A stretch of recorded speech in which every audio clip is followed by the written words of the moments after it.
Hello everybody, it's Mir. In today's video, we're going to talk about how to use V-Shift to deal with specific characters and situations.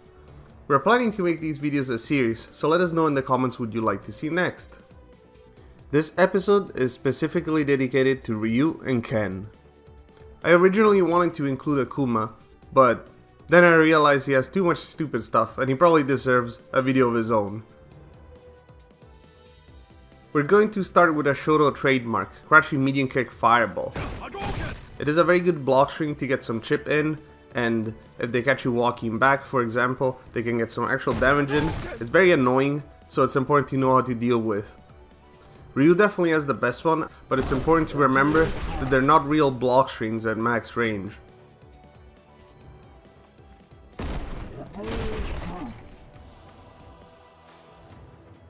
This means you can V-shift it and V-break it mid-screen to get a punish.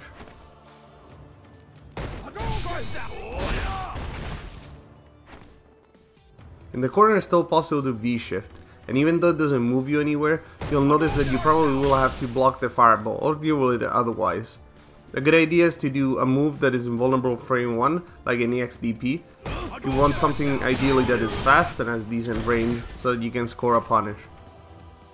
Some of the faster fireballs, like for example Ryu's heavy punch fireball, would just go right past you and they'll allow you to get a full punish. Now that this is out of the way, let's talk about some more specific tools for each character. One of Ryu's classic setups is the guard break fireball that he has during V-Trigger 1.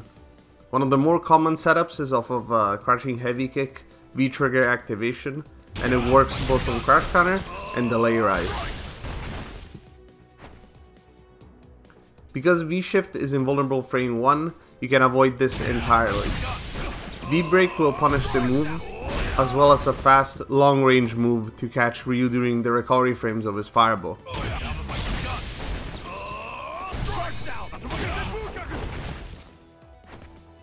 Because Ryu is able to charge his fireballs during V-Trigger 1, he's able to turn certain true block strings into frame traps. A good example is standing heavy punch into his fireball or EX fireball during V-Trigger 1.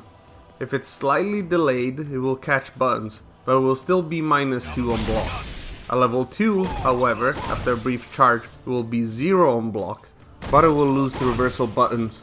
It is basically a timing mix-up, especially if you cannot do a move that would beat it 100%, like for example a DP or a projectile invincible move.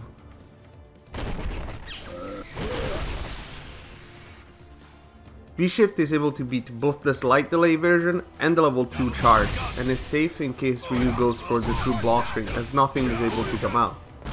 You can score a big punish on this, especially if you're in the corner, as the fireball just goes past you.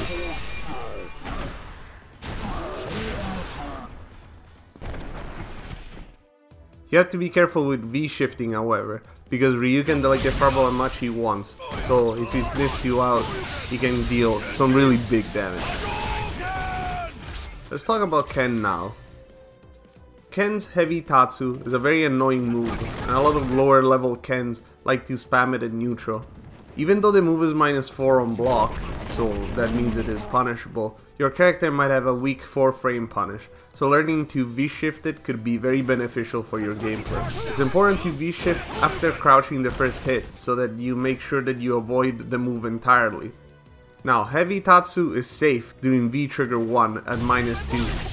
Knowing the V-shift punish is then very important in these situations. A V-break can guarantee some great damage and gives you a knockdown, and is the safest option. Again, if you crouch the first hit and V-shift, you can get a good punish.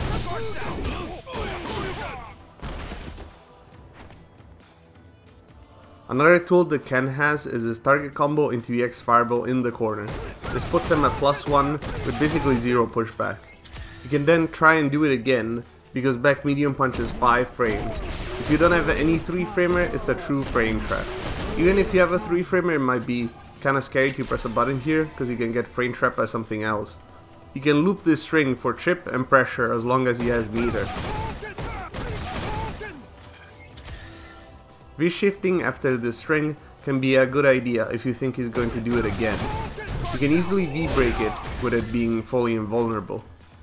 Depending on how the Ken player executed a target combo, you can get hit by one of the normals on the recovery, or a DX fireball can come out early, so you have to be careful on how you V-shift this. The best option is to go for a move like an EXDP that is strike invulnerable so that you can score a guaranteed punish, but you can still get a normal punish with good timing. Thunder Kick is one of Ken's overhead attacks. It is the slower of the two, but it is unique because it can be feinted, and it can be kinda difficult to react to the feint and block properly, high or low. If you V-shift the Thunder Kick, you can V-break easily to score a knockdown and some light damage.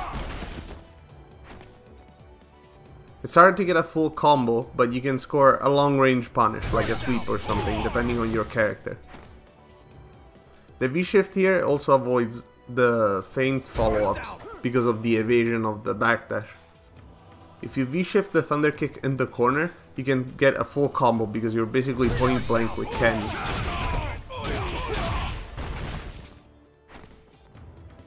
At the same time though, the feint will catch you low, so you have to be very careful here. The risk is much higher. Another move that you might want to V-shift is this V-skill 1 step kick. You can V-break it easily regardless of range.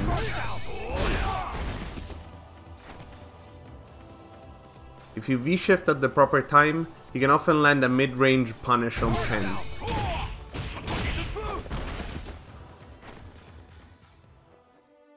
Now speaking of V-skills, Ken's V-skill 2 is another move that you might want to learn how to V-shift.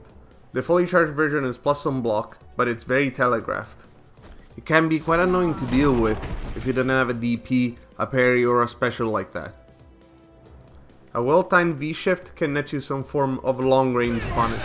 Be careful however, because if you do the V-shift too late, it can prevent you from getting anything as the move recovers quite quickly.